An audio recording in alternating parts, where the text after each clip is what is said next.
হাসিনার দল যতই লাফালাফি করুক তারা বাংলাদেশের রাজনীতিতে ফিরতে পারবে না। ইলেকশনে দাঁড়াতে পারবে কিনা জানি না, দাঁড়াইলেও মায়ের একটা মাটিতে পড়বে না। আওয়ামী লীগ এমনিতে ভিতর দল, পুলিশ ছাড়া ওদের পৌরুষ জাগে না।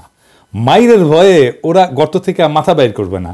অতি উৎসাহী যারা মিছিল টিছিল করতেছে, ওই যে চিটাগাঙে করেছে মিছিল, ওরা প্যাকেট হয়ে যাবে। যাই হোক, তাইলে আওয়ামী লীগ কেমনে ফেরার পরিকল্পনা করছে এবং কেমনে ফেরার কাজ অনেকটা আগায় ফেলছে, সেইটা নিয়ে আজকের আলাপ।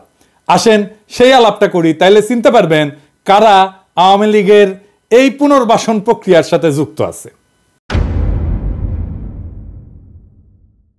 আমি আগেও বলছি যে আওয়ামী লীগ ফিরবে সিপিবির কান্ধে চেপে। আজকে আমরা দেখবো সিপিবির কান্ধে চেপে আওয়ামী লীগ কত দূর ফিরে আসছে। আগেও তাই ফিরেছে, এরা দলে দলে সিপিবিতে ছাত্র ইউনিয়ন, যুব ইউনিয়ন ঢুকবে, বঙ্গবন্ধু পরিষদে ঢুকবে, এভাবে পুনর্বাসন শুরু হবে আওয়ামী লীগের। আর সিপিবি আওয়ামী লীগ যেই ন্যারেটিভটা তৈরি করতে চায় সেই ন্যারেটিভটা প্রচার করবে। আমরা আজকে একটা একটা করে ধরে দেখব যে কিভাবে সিপিবি আওয়ামী লীগের ন্যারেটিভ প্রচার করা শুরু করছে। আমি কইছিলাম হাসিনার পতন হইলে কয়টা প্রতিষ্ঠান জয় বাংলা করে দিতে হবে, নাইলে আবার আওয়ামী লীগ সেইগুলা ভর কইরা উঠে দাঁড়াবে। কি কি ছিল সেগুলা ভুলে গেছেন? আবার কয়ে দেওয়া লাগবি, এই তো মুশকিল। আবার কয়ে দিচ্ছি, ভুলেন না, লিখে রাখেন, দরজায় লিখে ট্যাঙ্গে রাখবেন। সিপিবি, ওর পাশে মনি সিং কমরেড ফরওয়ার্ড স্মৃতি ট্রাস্ট আছে, ওই পুরোনো পল্টন, ওটাও, প্রথম আলো, ডেলি স্টার, ছায়ানট, উদিসি, মানে মনে থাকবে। এবার আরো আছে, তো প্রথম রাতে এ কয়টা জয় বাংলা করে দেওয়া লাগবে। ডেলি স্টারে মাহবুজা নাম, আমি আসিচ্ছি আবার আর এক এপিসোড নিয়া, বেশি বাইরে গেছে। আমি ওই ডেলি স্টার জয় বাংলা করার বৈধতা তৈরি করে দিব। ডেলি স্টার যে জয় বাংলা করাটা বৈধ সেটা আমি প্রতিষ্ঠা করে দেব একেবারে। যাই হোক, সিপিবি ফিরে আসি, পরে মাহবুজা নামরে ধরুমনি পরের এপিসোডে। সিপিবি কেমনে আওয়ামী লীগ পুনর্বাসনে কাজ করতেছে।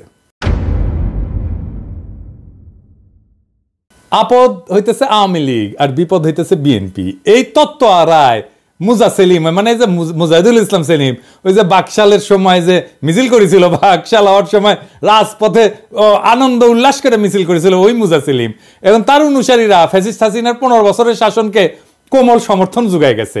দেশের সেই মহাদুঃসময়ে এই ডাক্তার দিবালোক সিংহ, অধ্যাপক এম এম আকাশ এবং রুহিন হোসেন প্রিন্সদের সঙ্গে মোটামুটি সমঝোতা কইরা ফ্যাসিস্ট আওয়ামী লীগের সাংস্কৃতিক ফ্রন্ট হিসাবে রামানুসারী বাম রাজনীতি চালাই যেতে রণ সেলিমপন্থী গ্রুপদের খুব একটা অসুবিধা হয় নাই।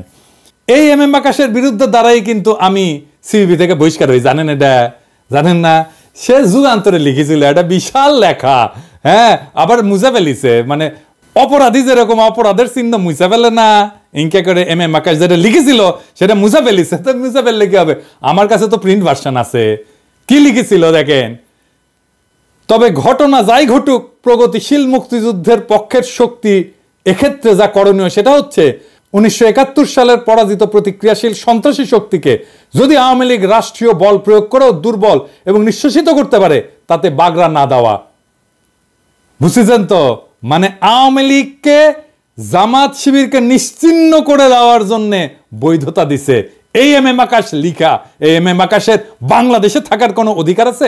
রাজনীতি কথা বাদ দেন, বাংলাদেশে ও কেমনে রাজনীতি করে, ও কেমনে শিক্ষকতা করে, ও কেমনে বাংলাদেশে ঘুরে বেড়ায়? এই এম এম আকাশ কি ভয়ানক কথা বলছে! কি আওয়ামী লীগই কথা বলে নাই কখনো, নিঃশেষ করে দিতে বলছে রাষ্ট্রীয় শক্তি ব্যবহার কইরা। এই বদমাইশগুলো ভালো মানুষের মুখোশ পইরা রাস্তাঘাটে ঘুরে বেড়ায়। মরহুম হায়দার আকবর খান, রনোয়ার সেলিমরা চাইছিল সিপিবির গণসম্পৃক্তি বাড়ায় ফ্যাসিবাদের সাথে দূরত্ব তৈরি করতে। এর বিপরীতে এই দিবালোক সিংহ, এম এম আকাশ আর প্রিন্সরা ফ্যাসিবাদী সরকারের গণবিচ্ছিন্নতা ভীত হইয়া দরকে আরো ইসলাম বিদ্বেষী নীতিতে সংহত কইরা রাষ্ট্রীয় প্রহরার নিরাপদ আবরণে আশ্রয় নিতে চাইছিল। আর এটা করতে গিয়া তারা এসবি, এনএসআই, ডিজিএফআই, র এর নানান রিপোর্টের উপর ভিত্তি কইরা দলীয় নীতি প্রণয়ন করা শুরু করছিল এবং গোয়েন্দা রিপোর্টের উপরে ভিত্তি কইরা সিপিবির দলীয় পত্রিকা একতায় প্রচারিত হইতেছিল ফ্যাসিবাদ অনুরাগী নানা ধরনের তথ্য, বিশ্লেষণ, বিবরণ, ব্যাখ্যা, বিবৃতি। দেশব্যাপী গণ অভ্যুত্থান চলাকালে পুরো জুলাই মাস এবং আগস্ট মাসে 5 তারিখ পর্যন্ত সিপিবির পত্রিকা একতা সংগোপনে এবং নীরবে তাদের গণবিরোধী এবং নিন্দনীয় অপকর্ম চালাই গেছে। আমরা এই বিষয়টা নিয়ে পরে আসবো, একদম ধরে ধরে দেখাই দিব একতার রিপোর্ট দেখা কিভাবে সে এজেন্সির রিপোর্ট ছাপিছে।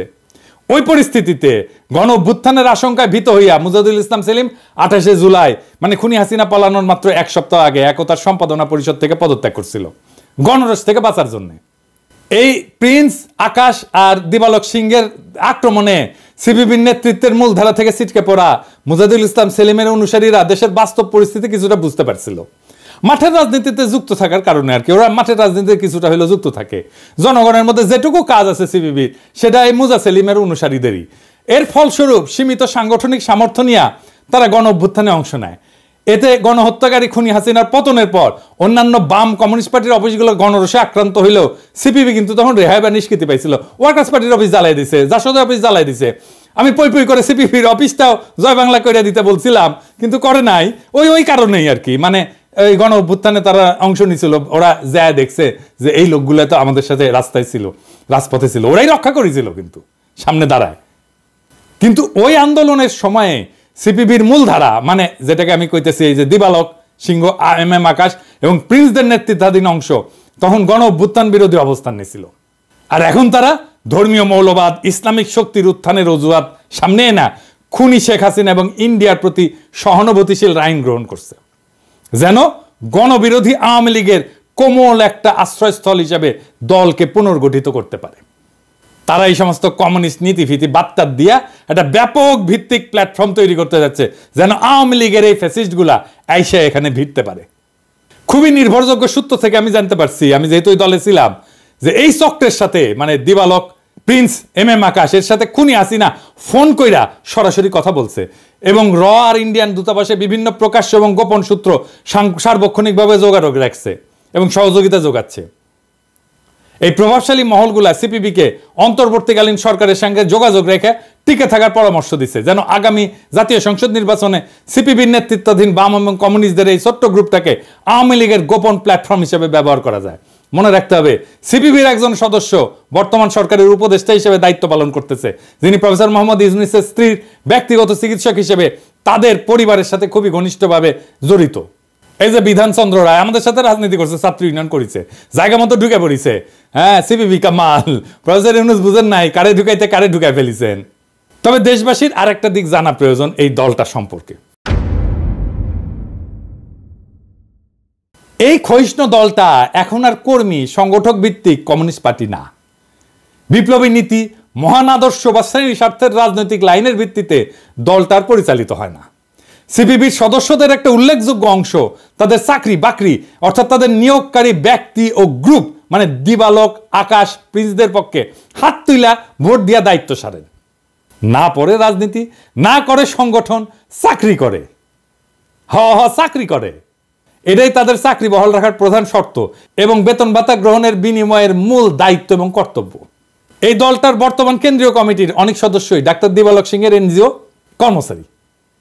দিবালক সিংহ একটা জাতীয় ভিত্তিক এনজিও প্রতিষ্ঠাতা এবং মালিক, যার নাম দুস্থ স্বাস্থ্য কেন্দ্র। এই দুস্থ স্বাস্থ্য কেন্দ্রে হাজার হাজার কোটি টাকার ক্ষুদ্র ঋণ কর্মসূচি করে। এর মাঝে ক্যাশ টাকা, ইন্ডিয়ান টাকাও আসে, শোনা যায়, সত্য মিথ্যা জানি না। এইগুলা দিয়ে নাকি পালে মণি সিংহের পোলা তার ক্যাডারদেরকে, মানে যারা তার পক্ষে হাত তুইলা ভোট দেয় আর কি কেন্দ্রীয় কমিটির মিটিংয়ে। দেখেছেন তো, এটা কমিউনিস্ট পার্টি। সেই কমিউনিস্ট পার্টি ক্যাঙ্কা ক্যাডার নিয়ে রাজনীতি করিচ্ছে, দেখেছেন তো। দুস্থ স্বাস্থ্য কেন্দ্রের মতো এইরকম সব এনজিওর উপর রাষ্ট্রীয় নজরদারি এবং পর্যবেক্ষণ জোরদার করা উচিত এবং এইগুলাকে শক্ত নিরীক্ষা এবং হিসাবের আওতায় আনা জরুরি। কারণ দেশের রাজনীতি, সংস্কৃতি এবং তথ্য প্রবাহ নিয়ন্ত্রণের জন্য এদের আবরণ বা ছত্রছায়া এবং লাইসেন্স ব্যবহার করিয়া রসহ বিভিন্ন শত্রু দেশের অর্থ, টাকা কড়ি, গোয়েন্দা এজেন্ট এবং বিশেষজ্ঞ আমাদের প্রিয় মাতৃভূমির মধ্যে ঢুকে পড়া দেশের 12টা বাজায় দেয়। এই জন্যে আমাদের স্বাধীনতা, সার্বভৌমত্ব, জাতীয় মর্যাদা, আঞ্চলিক অখণ্ডতা, গণতন্ত্র চর্চার ধারা বজায় রাখতে আমরা বারে বারে ব্যর্থ হই। সিপিবিতে যদি দিবালক, প্রিন্স আর আকাশদের আধিপত্য প্রতিষ্ঠিত হয়, তাহলে ধরে নেবেন আওয়ামী লীগ সামে ঢুকে যাবে পলিটিক্সে। সামনের ইলেকশনে মেলা সিট পাওয়া যাবে। আর সংখ্যানুপাতিক নির্বাচনের ব্যবস্থা যদি হইয়া যায় তাহলে তো কথাই নাই। আই প্রিন্স কইতেছে কোনো ইন্ডেমনিটি দেওয়া যাবে না, মানে এমনকি 19 সেপ্টেম্বর কইতেছে যে প্রত্যেকটা হত্যাকাণ্ডের বিচার হইতে হবে, ক্ষমতাসীনরা দায় এড়াইতে পারবেন না। মানে বুঝিছেন তো, বিপ্লবীদের ধরে ধরে বিচার করবে। এটা কেন লিখিছে? ওই যে পুলিশ মার্ডারের জন্য যে ধরেছিল না ফেনীতে, ওই সময় এটা লিখিছে। সে 5ই আগস্ট কি লিখিচ্ছে, মানে সবাই তখন আনন্দ উল্লাস করিচ্ছে, কান্নাকাটি করিচ্ছে যে হাসিনা পলাইছে। সেই সময় সে লিখিচ্ছে জানমাল মুক্তিযুদ্ধ ইতিহাস ঐতিহ্যের উপর আক্রমণ রুখে দাঁড়াও।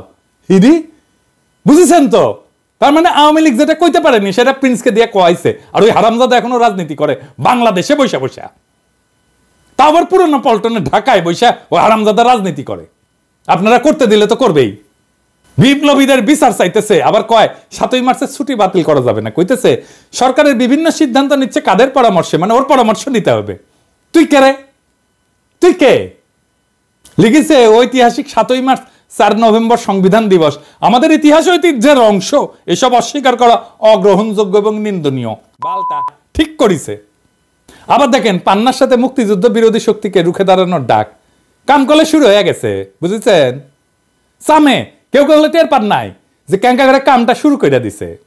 আমি একটা বলি যে হাসনাত আব্দুল্লাহর কথা যেটা আপনি তুললেন, এটা উনি ঠিকই বলেছেন, তিনি ব্যাখ্যাই করেন, কিন্তু আমি একটা কথা তাকে বলবো, তিনি যদি কেউ বলে থাকেন যে 72-এর সংবিধান আওয়ামী লীগের, আমি তাদেরকে অনুরোধ করব একটু বাংলাদেশের ইতিহাস পড়ে দেখার জন্য, পর্যালোচনা করার জন্য। কারণ হ্যাঁ, নির্বাচিত যারা হয়েছিল আওয়ামী লীগের তাদেরই তো দায়িত্ব ছিল, কিন্তু এটা আওয়ামী লীগের বলা উচিত। এইখানে আমরা বলেছি যে এর অনেক অসম্পূর্ণতা আছে, তারপরেও আমরা মনে করি ভিত্তিটা ঠিক আছে, সুতরাং এটা আওয়ামী লীগের না, এটা মুক্তিযুদ্ধের মধ্যে অর্জিত। মুক্তিযুদ্ধের চেতনা ফেরি করা শুরু হয়েছে। দেখেন কয় আওয়ামী লীগ মুক্তিযুদ্ধকে ব্যবহার করেছে, বঙ্গবন্ধুকে ব্যবহার করেছে, ওরা নাকি মুক্তিযুদ্ধের ধারায় ফেরাবে দেশকে। দেখেছেন, শুনেছেন? শুনেন। এই বাংলাদেশকে মুক্তিযুদ্ধের ধারায় নিতে পারি নাই। কদিন আগে যারা ক্ষমতায় ছিল তারা মুক্তিযুদ্ধকে ব্যবহার করেছে নিজেদের স্বৈরাচারী ক্ষমতা পাকাভুক্ত করার জন্য। তারা বঙ্গবন্ধুকে ব্যবহার করেছে তাদের স্বৈরাচারী ক্ষমতা পাকাভুক্ত করার জন্য। এইটা আমরা হতে দেব না। এই রুইনেশন প্রিন্স বলে তারা নাকি গণ আন্দোলন করেছে। আসেন দেখি কেমন আওয়ামী লীগ বিরোধিতা আন্দোলন তারা করেছে, আসেন দেখি। এই যে দেখেন গণতান্ত্রিক আইনজীবী সমিতি, এটা সিপিবির একটা অঙ্গ সংগঠন, কিভাবে ফ্যাসিবাদের সাথে ওতপ্রোতভাবে জড়িত।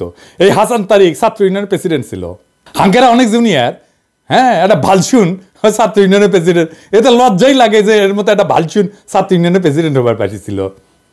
2024-এর মার্চ মাসে সম্বর্ধনা দিচ্ছে পতিত ফ্যাসিস্টের, দেখেছেন? 28শে জুলাই 2024-এ প্রকাশিত হয়েছে একতা পত্রিকা, অন্তত 4টা আইটেম। এই যে লেখক অজানা, মানে বুঝেছেন তো, ঘোস্ট রাইটার। 19শে জুলাইয়ের পর গোয়েন্দা সংস্থা থেকে 2টা পেন ড্রাইভ গণমাধ্যমে পাঠানো হয়। যারা গণমাধ্যমে আছেন তারা জানেন, তাই না? আমি তো বানায় বানায় কথা করছি না। যা সাংবাদিকদের কাছে ধ্বংস এবং তাণ্ডব প্যাকেজ নামে পরিচিত, ঠিক কিনা? এতে প্রকাশিত 3টা লেখা ওই কন্টেন্ট থেকে নেওয়া, এটি বুঝেছেন? জানিয়া সিপিবির মধ্যেকার গণ অভ্যুত্থানের সমর্থক অংশ বিক্ষুব্ধ হইয়া ওঠে। পার্টির প্রেসিডিয়াম নামমাত্র একটা ফ্যাক্ট ফাইন্ডিং কমিটি গঠন করিয়া দায় সারতে চাইছিল, কিন্তু তা এখনো অমীমাংসিত রয়ে গেছে যে কেমনে গোয়েন্দা সংস্থার পাঠানো তথ্য দিয়া একতায় নিউজ আইটেম হয়েছিল। এই একতা কে চালায় জানেন? এম আকাশ এবং শাহিন রহমান, এবং সবকিছু নিয়ন্ত্রণ করে, বুঝেছেন তো? এবার গণ অভ্যুত্থানকালে তারা আওয়ামী লীগের ন্যারেটিভই প্রচার করেছে, বলিছে কি দেখেন, হত্যাকাণ্ডকে ঘিরে পাল্টাপাল্টি বয়ান নিরসনে নিরপেক্ষ তদন্ত হওয়া উচিত, বুঝছেন? এই দিবালোক সিংহ তার প্রতিষ্ঠানের প্রতিষ্ঠা বার্ষিকীতে কারে নিয়ে আসে দেখেন, প্রধান অতিথি করে, দেখেছেন? দেখেছেন যে গুলি করে মারিছে আমাদের পোলাপানদের, তারে প্রধান অতিথি করে নিয়ে আসে দিবালোক সিংহ। আবার চলতি বছর এপ্রিলে লেনিনের জন্মবার্ষিকীতে এম আকাশের একটা বক্তব্য দিছে, হাসিনা বিরোধী লড়াইয়ে সে থাকবে না। কেন থাকবে না সেটা বলিচ্ছে, শুনেন। যদি কেউ বলে যে হ্যাঁ বিএনপির সঙ্গে ঐক্যবদ্ধ হয়ে আওয়ামী লীগকে উৎখাত করতে হবে, এইটা আমাদের রাজনৈতিক প্রস্তাবে নাই, সুতরাং এটা আমরা মানব না। দেখেন 7ই মার্চের ছুটি বাতিল নিয়ে সিপিবির বিবৃতি আওয়ামী লীগের পেজে দেওয়া হইতেছে, দেখেছেন? দেখেছেন তো?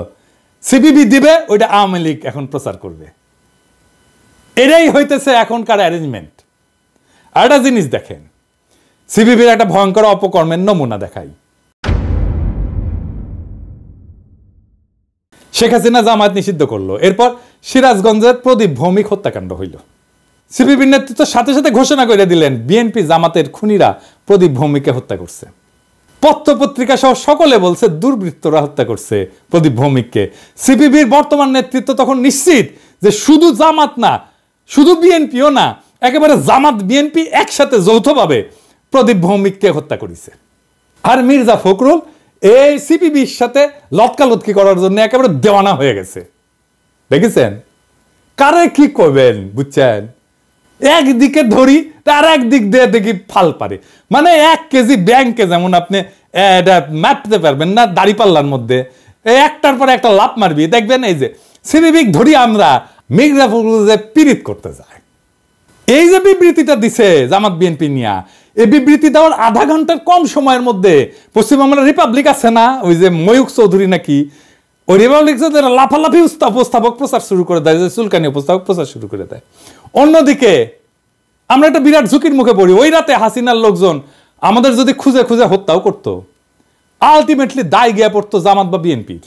আমাদের কেন্দ্রীয় নেতৃবৃন্দ বগল বাজায় বলতে থাকতো জামাত করিছে জামাত করিছে, তাই না? এরা যখন বলে তারা দল হিসাবে গণ অভ্যুত্থানে ছিল, তখন কেমন লাগে? এম এম আকাশের মতে তারাও জামাত বিএনপি থাকলে তারা হাসিনা বিরোধী আন্দোলনে থাকবে না, আপনি তো দেখলেন, তাই না? তার নিজের মুখের কথা। তাহলে গণ অভ্যুত্থানে তারা কিভাবে ছিল? জামাত বিএনপি তো ছিল এই আন্দোলনে, ভালোভাবেই ছিল, তারা শহীদ হয়েছে। কিছু অগ্রসর মাঠ পর্যায়ের নেতা কর্মীরা ছিল সিপিবির, কিন্তু কোন অবস্থাতে আকাশ প্রিন্স বা দেবালক সিংহ ছিল না। এই কথা বলে থাপড়া মারবেন, একদম 2 গালে 2 থাপড়া মারবেন এগুলোরে। আর এগুলোরে যেন রাস্তায় না দেখি, আপনারা যেটি পাবেন সেটি দিবেন ধাওয়া, দৌড়ানির মধ্যে রাখবেন। এর এতগুলো ছবি আর ভিডিও কেন দেখালাম? ইন্ডিয়ার 1 নাম্বার পলিটিক্যাল অ্যাসেট চিনে দিলাম। দেখেন এখন আপনারা যা ভালো মনে করেন। তা আমি তো প্রত্যেকটা ভিডিওতে একজন করে শহীদের গল্প বলি, আজকে আবার একটা শহীদের গল্প বলবো, আপনারা না শুনেন। ছবিতে আমার পাশে স্বপ্নময়ী যে মানুষটাকে দেখতেছেন, তিনি রতন তরুয়া, পুলিশের গুলিতে নিহত হওয়া আমার বন্ধু হৃদয় তরুয়ার বাবা। একজন বীরের জন্মদাতা তিনি। কাকার মুখের দিকে তাকাইলে পুরা পৃথিবীর সব ধোঁয়াশা কেটে যাওয়ার কথা। ওনার জীবনে এখন আর ভয় নাই, হারানোর মতো কিছু নাই। যা ছিল তার সবটুকু হারায় গেছে। দুঃখ এখন আর তারে আস করতে পারতেছে না। টানাপোড়েনের একটা সংসার তাদের। বাবা মায়ের একমাত্র সম্বল হিসাবে কেবল ওনাদের ছেলে হৃদয় ছিল। ছেলেটা ছোটবেলা থেকেই দুর্দান্ত মেধাবী, ওর একাডেমিক রেজাল্টও ভালো। ওর মধ্যে সম্ভাবনার কিছু একটা দেখতে পেয়ে বাবা মা হাল ছাড়েন নাই। ওর বাবা পেশায় একজন কাঠমিস্ত্রি। যে কয়টা টাকা রোজগার হয় তাতে খেয়ে পড়ে জীবন কাটানো দায় হয়ে যায়। ওর মা কিছুটা সাপোর্ট দেওয়ার জন্যে মানুষের বাসায় কাজে নেমে যান। এরকম ফ্যামিলির অন্তত 90% মানুষ সন্তানদের উচ্চশিক্ষিত করার কথা চিন্তাও করেন না। কিন্তু রতন কাকা আর তার স্ত্রী একদম ভিন্ন একজোর। তারা স্বপ্ন মরতে দেন নাই। হৃদয় যেদিন চট্টগ্রাম বিশ্ববিদ্যালয়ে ভর্তি হতে যাবে, ওই দিন ওর হাতে দেওয়ার মতো একটা টাকাও বাবার কাছে ছিল না। ওর মা টাকা জোগাড় করে দিলেন। মায়ের কাজ করে জমানো কিংবা কারো কাছে থেকে কাজের অগ্রিম নেওয়া বেতনের টাকা। এরপর হৃদয় টিউশন করেই নিজের ভরণ পোষণ চালাতো। ওর বাবার কাছ থেকে কোনোদিন একটা টাকা চায় না। হৃদয় বুঝতে শিখছে অনেক আগেই। ও জানতো টাকা চাইলেই বাবার দুর্দশা। এই দুর্দশার সমাধান হয়তো এরপরে আরো ঋণ। হৃদয় বাড়িতে আসলে ওর মায়ের কলিজাটা বড় হইতো, কাজ করার আরো স্পৃহা জাগত। ও ওর মাকে আশ্বস্ত করত, আর কয়টা দিন মা, আমার পড়ালেখা শেষ হইলেই তোমার আর কোনো কষ্ট থাকবে না, এইসব সহ্য করা লাগবে না, কেহর বাসায় আর কাম করা লাগবে না মা। বিসিএস ক্যাডার কিংবা বড় অন্য একটা চাকরি তারপর ওদের জন্য অপেক্ষা করছে কেবলই সুদিন। ততদিনে রতন তরুয়া হয়তো একজন বড় অফিসারের বাপ, আর অর্চনা রানী হবেন পৃথিবীর সবচেয়ে বেশি শান্তিবিলাসী মা। কিন্তু ওসব হয়তো আর সত্য হয়ে ধরা দেয় না। সুদিনের অপেক্ষায় থাকতে থাকতে ওনারা দিনই হারিয়ে ফেলেছেন। জীবনে এখন কেবল ঘোরতর রাত, রঙিন স্বপ্ন, সম্ভাবনা, আশা আকাঙ্ক্ষা সব এখন বিবর্ণ ধূসর আর বিদঘুটে হয়ে গেছে। যেন ওনারা লাভের আশায় ব্যবসায় নেমেছিলেন, আর মাঝপথে একটা বুলেট এসে ওনাদের পুঁজিটুকু কেড়ে নিল। কোটা থাকলে হৃদয় চাকরি পেত না। কোটা সংস্কার করতে গিয়ে এখন আর হৃদয়টাই রইল না। এটা বললাম কেবল একটা হৃদয়ের জীবন। এরকম বহু হৃদয় থমকে গেছে, বহু রতন তরুয়া আর অর্চনা রানী সর্বহারা হয়ে গেছে। ওদের নিঃশ্বাসের সাথে বন্ধ হয়ে গেছে হাজার রকমের আশার দুয়ার। না খেয়ে দিনের পর দিন পার করেও যারা স্বপ্ন মরতে দেন নাই, তাদের স্বপ্ন মেরে দিয়ে গেল ঘাতকের এক একটা বুলেট। এমন হাজারো রতন তারুয়ার রক্ত পেরিয়ে বাংলাদেশ ফ্যাসিবাদ মুক্ত হয়েছে। সেই বাংলাদেশে নামে বেনামে ফ্যাসিবাদী আওয়ামী লীগের প্রেতাত্মাদের রাজনীতি করতে দেওয়া হবে না। যারাই করতে আসবে সেই পতিত রাজনীতি, তাদের গণপ্রতিরোধ করা সকল দেশপ্রেমিকের কর্তব্য। ইনকিলাব জিন্দাবাদ।